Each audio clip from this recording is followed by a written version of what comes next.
Welcome to the Restoration Pros Unplugged podcast. In each episode, we're going to bring you insightful interviews and discussions with top restoration industry leaders. We're also going to delve into their business, the strategies that made them successful, and most importantly, the valuable lessons they've learned along the way. I'm your host, Clinton James. I'm also the Chief Marketing Officer at Water Restoration Marketing.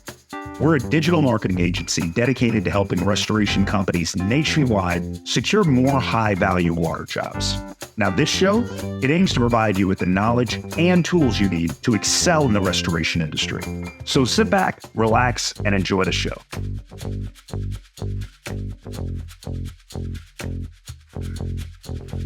And welcome, everybody, to another episode of the Restoration Pros Unplugged podcast.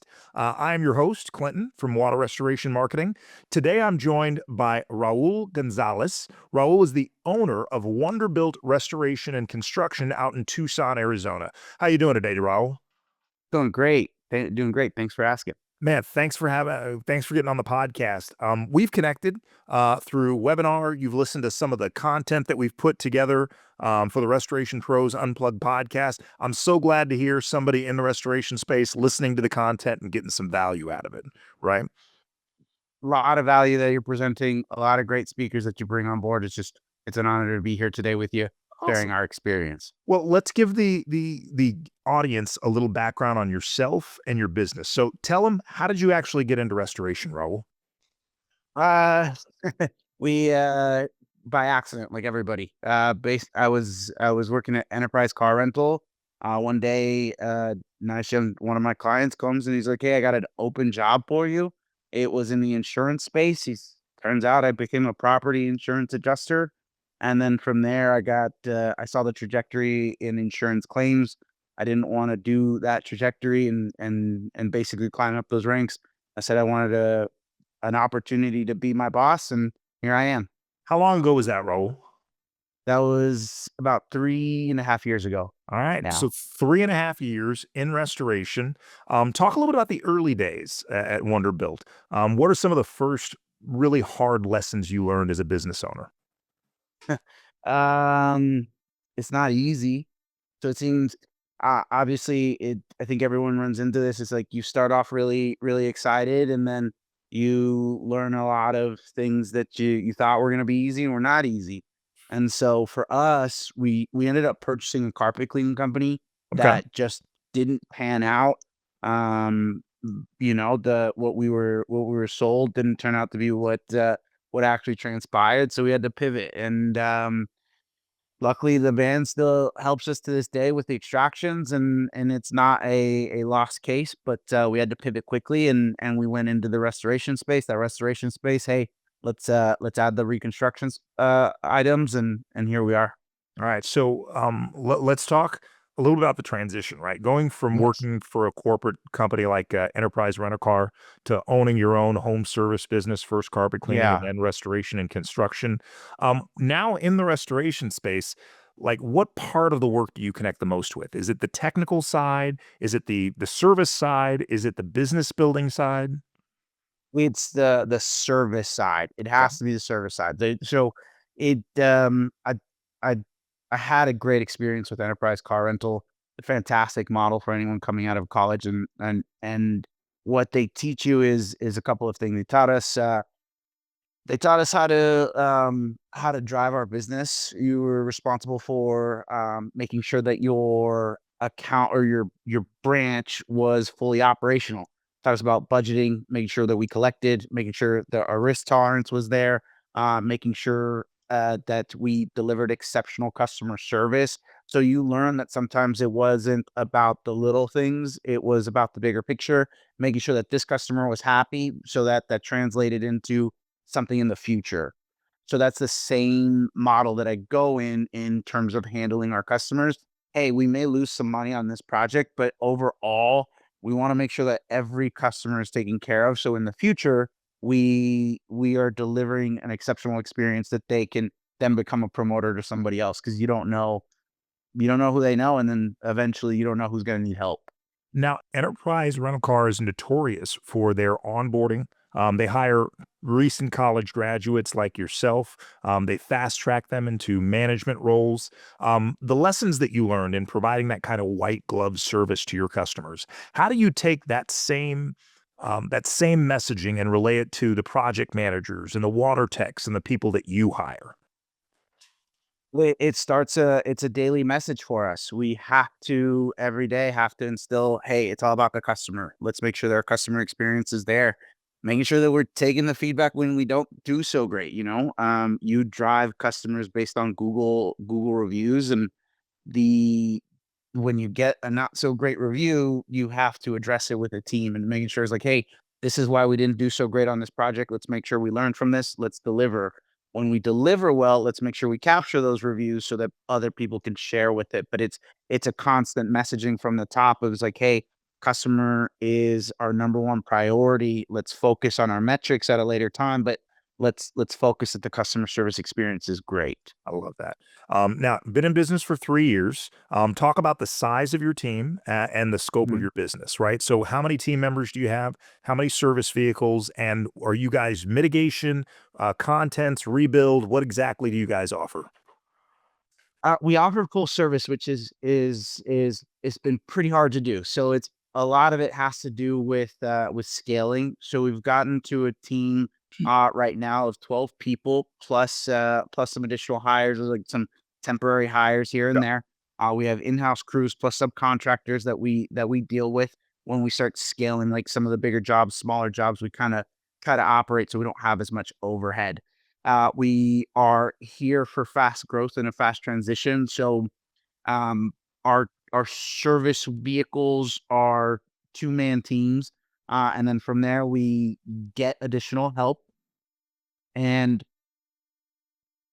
part of our metrics is scale. How do we scale faster? Because we have to have a certain amount of overhead costs in the industry to support what we need to provide a better service. Understood. We have to provide the technology, like the Xactimates, the docu-sketches, the LiveSwitch. We have to provide those services, but that comes with an overhead cost. That means we have to hit scales at a relatively fast pace Hmm. in order to be profitable as a business. So right now, our goal is excellent customer service with fast accelerated growth, which leads to those stressors in your business, your cash flow, finding the right people, All right. probably dropping the ball here and there. Well, we're gonna talk a little about the pain points, but first let's talk about what's Yes. working for the business, right? So Yes. from a marketing standpoint, you're focused on accelerated growth. So tell me Yes. what's working for you right now from a marketing standpoint? Like what channels, what strategies are bringing in the most reliable jobs? So we have a multifaceted approach to this. So Okay. we are taking BDMs. So we have two or BDMs, BDRs, whatever you may call them. We have two individuals out in the markets. One of them is focusing on strictly on insurance agents, and then some property management. And our secondary is working on those facility commercial larger accounts that take a little bit longer to develop. So I understand that that may not turn over work quickly now, but in the long run for accelerated growth, that's what we need to do. Okay. The second channel is Google and online marketing. We've gone ahead and revamped our entire name from top to bottom. So we've making sure that our customer service experience in the Google or customer facing is exceptional. So what it looks like online is make sure that it's continuous throughout our entire business. Means that our trucks look good, our website looks good, our team looks good.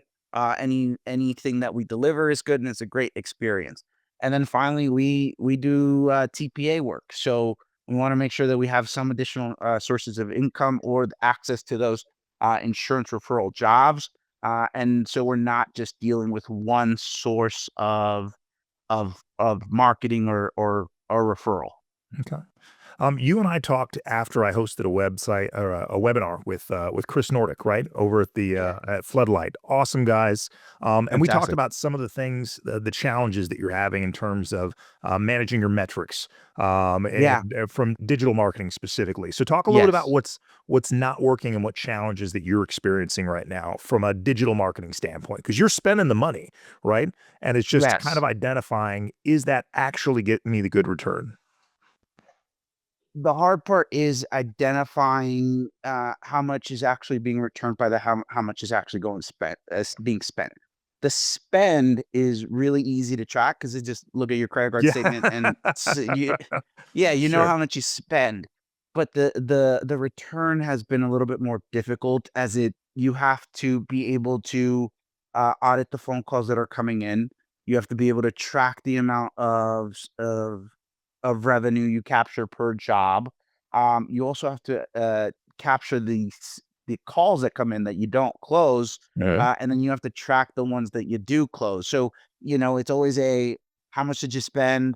How much did it cost you to get that job? How much did it cost you to book that job? And then you start going down these metrics, and we're in an accelerated putting fuel to the fire, and it just something's got to give. Yeah. We're just not tracking it. So Attribution is super important if you're going to spend money on digital marketing. And while we don't work together now, Raul and I have had some conversations, because one of the things that aside from having the podcast, I've got a digital marketing agency, and that's one thing that we really, really want to focus on, right? Is making sure that if you're doing all of these things online, you need to track exactly where the calls are coming from, right? Which calls are leading to on-site visits and which on-site visits are leading to jobs.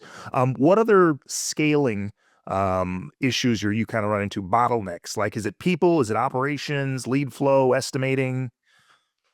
yeah, you're hitting every single one of them. Okay. So, like, it feels like, being here, you run into issues every single day, and I should change my title to chief firefighter. Um, CFF. I like that. yeah, yeah, yeah. So just putting out fires every day, but we have scaling issues like everybody else. So we run into issues with operations. Our team is learning how to handle multiple projects at one time, larger and larger as they're coming along. Our sales team is running into how do we handle higher level clients with those expectations? How do we handle those larger referral sources? And what's our limitation on like spend? Because after a while, a relationship starts to develop, they start to expect a little bit more, and then we're having issues operationally because now that our team is out producing, now we have to support them on the back end. Is the cash flow coming in? Are we going to have enough money in the next couple of weeks to support our team or to spend this or spend that? And so it's a constant, hey, what are we dealing with today kind of scenario. Man, Raul, first of all, I appreciate you jumping on here, but I also appreciate the transparency, right? Because sometimes when I have guests that own restoration companies, everybody wants to talk about how great everything is. Everything's running smoothly, right? But we know when we actually peel the layers back of the business, every business has challenges. Your restoration business, my digital marketing agency, it's important to identify what those challenges are, but you've decided to not only identify what those challenges are, but you constantly are reinvesting in yourself as a business leader, going on webinars, listening to content, joining mastermind groups there. So, why is it so important for you to kind of surround yourself with people in the restoration industry that may have already experienced some of the challenges that you're having in growing the business? I'm gonna put it this super simply. I I may be one of the laziest entrepreneurs here, which is I don't want to create those mistakes, right? So if I can learn from what someone else did, Hmm. I can bypass it. Maybe there's somebody that on here that knows something that I'm gonna run into, and I can learn from them. Hey, maybe it didn't cost me $1 million to learn this lesson. So it's a part of it is frugality, part of it is being humble, part of it is living to our core value, which is we learn and grow together. And I mean, I could see your stack of books. My stack of books is right here.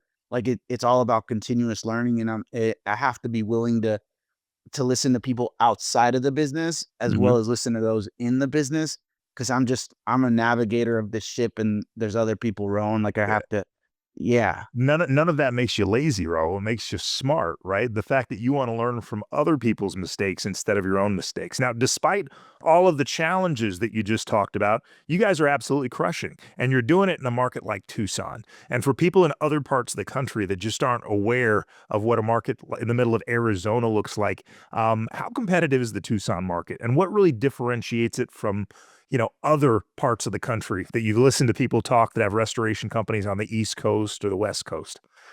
Yeah, man, I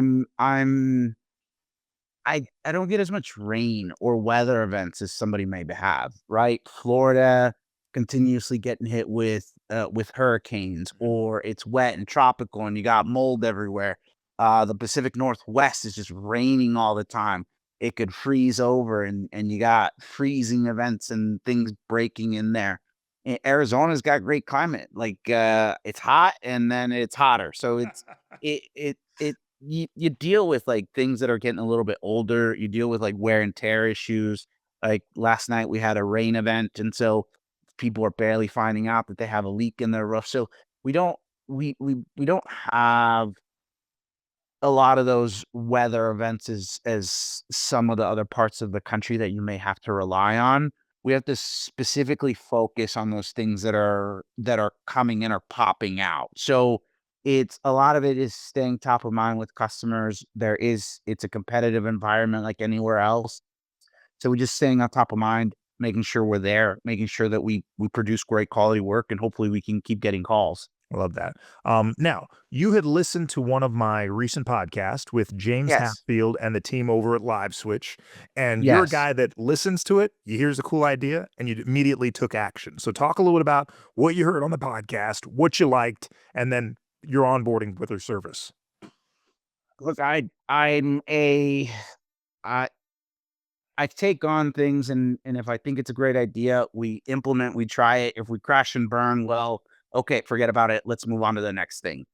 You came on and you did a podcast with LiveSwitch, which I thought was an interesting case scenario where they explained, hey, let's do a video call. Let's try to get to the problem before anybody else does. And so immediately what came to mind was my past experience.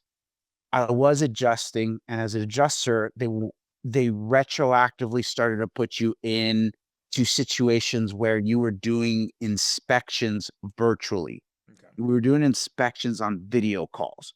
So in those inspections, hey, I figured out how to, hey, be more productive, hit metrics faster, and increase customer satisfaction with doing these virtual inspections, because you could be there instantly without having to wait 2, 3 weeks.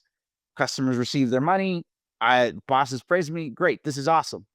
Well, when you put live switch into the business, or when we listen to the podcast, immediately triggered that emotional response or that past experience where, hey, we can use this specific software to eliminate the ones that you would call customers that you would call tire kickers, or Mhm. just looking for, hey, what's going on here, right?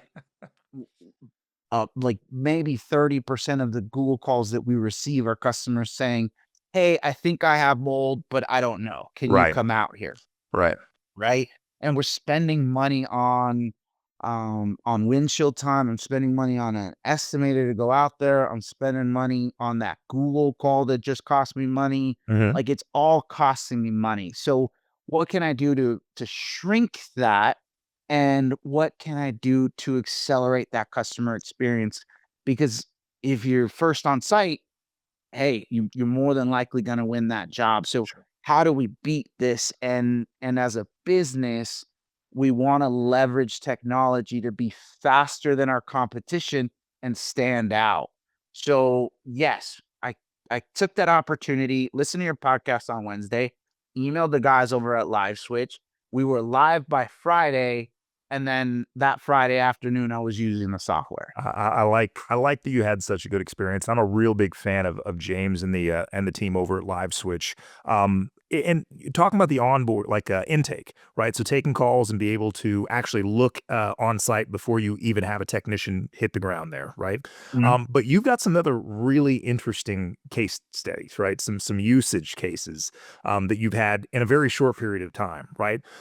Let's talk a little bit about the first one, where it's kind of a remote oversight, right? You're really providing online training or on the fly training, excuse me, to somebody that you had. But this was not your traditional restoration job. This was an unattended, what is it? Unattended death cleanup, I think it was.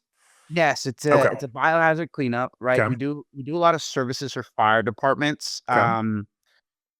We do a lot of services for fire departments, which includes someone unfortunately timely passing, and that when someone passes, Sure. releases bodily fluids. So in this particular case, I'm traveling. My other rep is on another inspection. I got a homeowner in distress. Like, what do we have going on? Well, we got a technician that's comfortable in these kind of situations. They're just not aware on how to navigate it. So, Sure. hey, let's jump on a call. Get there, call me when you're there, and let's provide some training. Hey, look here, please video this, please video that. Um, Walk me through this process, and we're having a conversation. So my rep and I are having a conversation. I'm in Los Angeles, they're on site. Great. I'm walking them through this process. So while walking them through the process, I'm also able to gather the information that I need to be able to start the billing process, Right. gathering photos, pointing at things, and getting this video. Now, not only am I walking them through this process, I only have to do it once. Right. The LiveSwitch records this entire thing, saves it, and now it's training piece for my next technician, Um, right? yeah, that's a great use of technology. I know some restoration folks are like, well, I could have just done that with FaceTime. You can't do that with FaceTime. You're not going to capture the audio. You're not going to capture the video. You're not going to be able to go in there and provide the notes and then use that content that was just filmed, not just as a training exercise, but actual information that you could use to scope out that job. Well, let me take it one step further, right? So you mentioned this, but the video does something that I don't think was emphasized greatly in that last podcast, which is Mhm. the AI technology integration. We're going to talk about that. Get to it. Yeah. Yeah. So let I'm gonna jump your case here. So the AI integration technology is absolutely fantastic. So what they ended up doing is they integrated an AI software or support. I would call it, right. I'm a restorer, not a technology expert here, but they integrated this AI software where they are able to analyze the data from the videos, the recording, and photos in a project. From that data, they can give you square footage of the room. They can give you what's damaged. They can give you like a project report of any any safety hazards or concerns by clicking a button. I had a price for this project by the time I was off the call with my technician. Love that. And for all those restorers out there, like when you're dealing with manpower and you're dealing with shortening the amount of time it takes you to respond, it's absolutely fantastic. I want to talk about the AI because you have another use case specifically for the AI. But before, I don't want to miss a chance to talk a little bit about the remote supervision and training, right? Like Yes. how much confidence do you have now sending newer techs into specialty environments, knowing that hey, you're just a live switch call away? Absolute confidence. I mean, we go through a lot of training. It's part of our regiment. So we Sure. go through weekly trainings. It's part of it. But sometimes you're just not prepared for everything. So I can send a younger or more inexperienced technician into any sort of environment, walk them through it, capture that information, and the best part is I don't have to do it again. Yeah. I could say, "Hey, go check out this video, watch this video, get training. If you have questions, come back to me." I love that. I love that. All right. So going back to the AI, you had one of your BDMs utilized the AI technology in a mold assessment recently. So talk a little bit about Yes, what that looked like. that's great. So let's talk about commercial properties, right? So Okay. one of your podcasts was how do we get more commercial work? Commercial work is all about speed of service and cost. How fast can you do this for me? How cheap can you do it for me? So let's see how we can provide a competitive advantage with our competition by providing instant estimates and providing maybe one of our BDRs is not so acute to writing estimates. Mhm. Okay, I had them go in there, video the entire apartment, video the damaged areas, and upload it to LiveSwitch. Now, this is an early case scenario. So what I ended up doing is I went to ChatGPT and asked it, hey, these are we are using the AI assisted bot with LiveSwitch. Can you please write me a prompt where you write a scope of work? You look for water damage, discoloration. You look for any spots that may be considered mold. I want you to give me the square footage. I want you to put barriers up. I want you to do X equipment, and I want you to write this prompt. It wrote the prompt. ChatGPT wrote this prompt for me. I took it to LiveSwitch. I input it in the LiveSwitch, and then it all I had to do was now take the videos that they gave me, hit the report button, and it gave me a report How and a very, very, very accurate estimate as to that was like what it would cost. that was literally going to be my next question. How close is it to like a human actually going out there and estimating? Like how accurate are we talking about? It like you're within a couple $100. I love that. I love that. So you're utilizing the technology, you're saving time, you're able to put newer folks in the field that still might need a little additional seasoning to really get everything dialed in. Great experience for the property owner, right? Whether it's residential or commercial, they're blown away by your use of technology. You're saving money. Um, and it's a pretty small monthly investment for the money it's going to make you ultimately, and just saving time and being efficient. Absolutely. It was I mean, it would have cost me the amount that one use case would have cost me the same amount just to send one rep to give me all that information. So given that we've used it multiple times, it's already saving us tons of money.